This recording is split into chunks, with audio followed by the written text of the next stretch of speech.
Ay, ganda baby. Totoo yung sinasabi ni Lord na kapag may tinatanggal or nawawala sa buhay mo, ibig sabihin nun, si Lord naglalaan ng space para sa blessing na ibibigay niya sa'yo. Annyeong! Hi everyone! Welcome back to my channel and this is my life in Korea. Samahan nyo kami ngayong araw na to. Isa-celebrate natin ang birthday ni Abuzi. Papunta kami ngayon sa farm to have lunch. Ang mga kids kasi in the afternoon, meron silang pasok sa academy. Hi! Ina is there. Hi, Inaya. Tuk is there. Izuna. Ay, look at the camera naman. May tuki-muki. Okay, samahan nyo na kaming mag-celebrate. Diyan lang kayo. Let's go!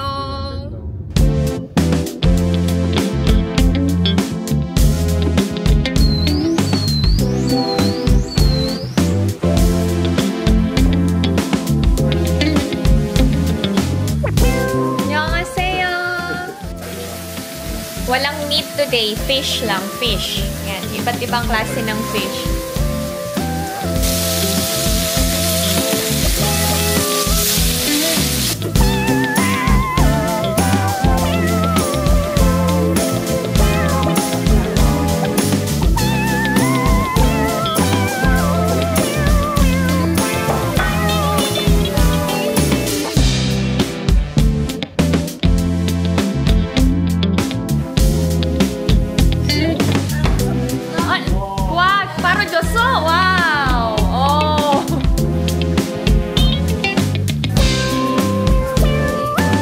Handa ni Abuzi.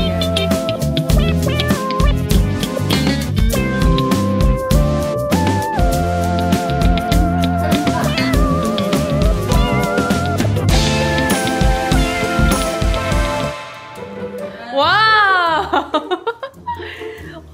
Si Ijun, pinagdodraw ng tita niya. Yung ganito kalaki.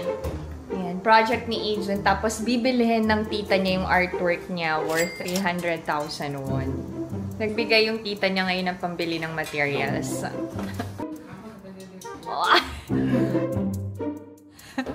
Meron na naman silang allowance. Wow! Nakakuha ng birthday cake si Abuji. 73 years old na si Abuji. Wow! 심지에만 되면 돼, 아들. 심지에. 아니! 뭐 하는 거야? 와,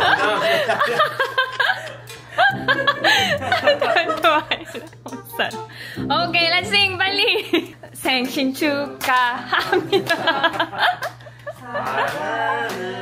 아버지 생일 축하합니다.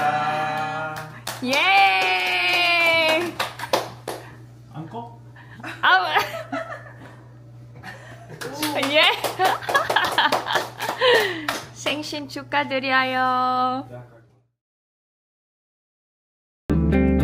오!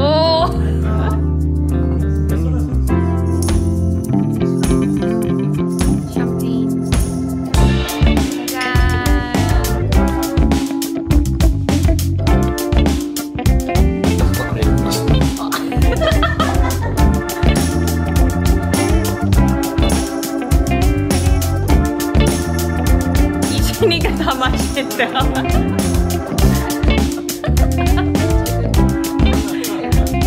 원샷.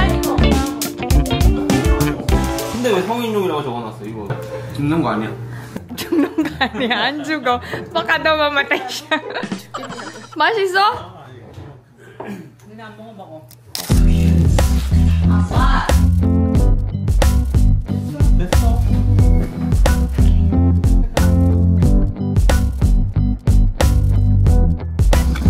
생신 축하드려요, 아버지.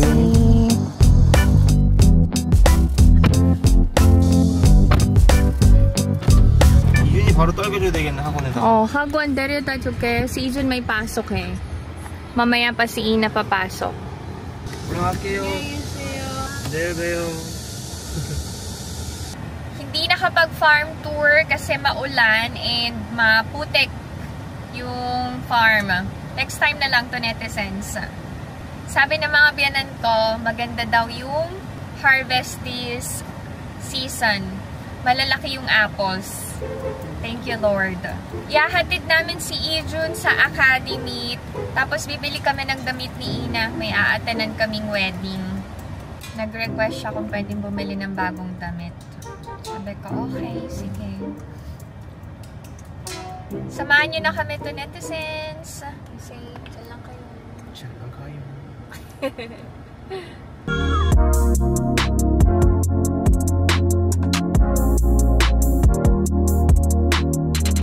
So, tsarago. Love you too. Bye-bye. You say bye-bye naman kay Mami. Oh. I love you.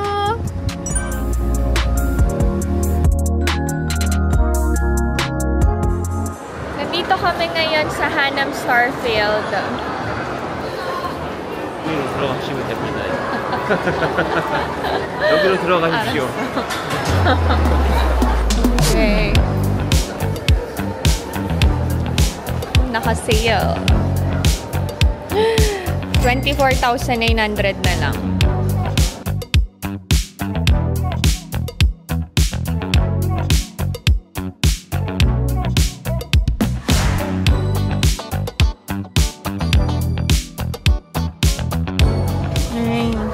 Ang ganda nitong set. Ay, ito rin maganda. Pang-attend ng wedding. Okay. Ay, nice to. Ito yung dress. Si Ina, magkaiba kasi kami ng fashion style. So, sabi ko, hanap na lang siya and sukatin namin. May nakita na ako for me. Dalawa kasing aattend na naming wedding. So, kailangan ko pa ng isang damit. Lipat kami sa Chara. Si Ina muna yung bibilhan namin.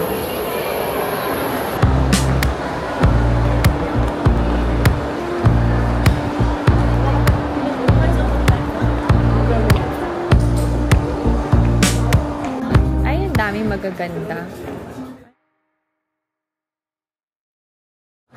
Ay, ang nice nitong set na to.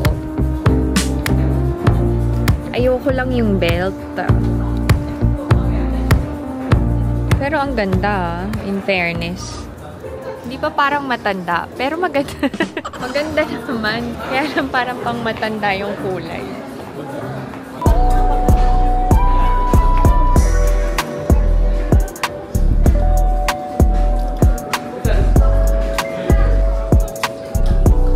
Kaza. Lipat kami dito sa Studio Tomboy.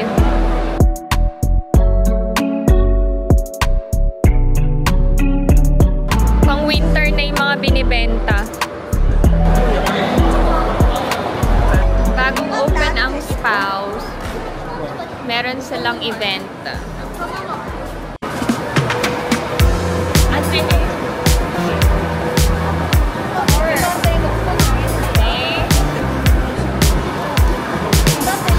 Four.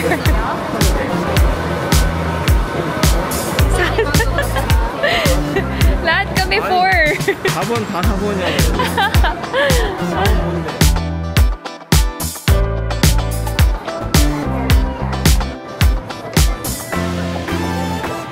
그때 괜찮아. 보여줘봐. 오, 이쁘다. Okay. Try niya daw mag long skirt. Okay. Ganda kaya. Ay, ganda baby. Ayaw niyang. Ganda kaya. Bilan na namin si Iju ng pasalubong para hindi magtampo. Medium. Okay, naka-sale ang Nike.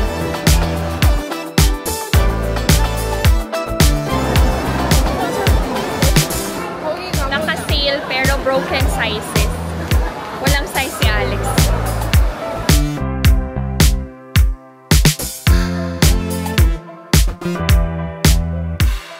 Uuwi na kami, merong academy si Ina. Naabutan kami ng ulan. May i-share ako sa inyong good news to netizens. Alam nyo, sobrang bait talaga ni Lord. Mamaya na lang pag-uwi sa bahay. Hatid nyo na kami. Ang lakas ng ulan to netizens. Magpapalit na kasi ng season. Pa-autumn na. Bilis ng panahon talaga.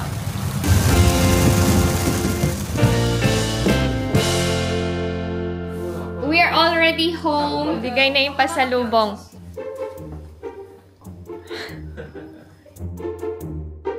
Pinauwi sa amin yung isang pan ng pizza. Pero pinaghalo to. 2 flavors. Ang sister-in-law ko, bumibili lang talaga ng pizza para sa mga bata. I-share ko sa inyo yung nauwi namin from the farm. So, si Omoni gumawa ng Korean traditional rice cake. Si Abuji kasi mahilig siya sa rice cake. Ito yan. Masarap to. Para siyang puto, pero nilagyan ni Omoni ng apples, green peas, and may nuts. Ang bango. Minemerienda namin to. Instead of buying tinapay. Tapos nagbigay ng different side dishes si Omoni. Ito yan. Pechay to. Na nilagyan ng seasoning. Tapos, ito naman ay cucumber.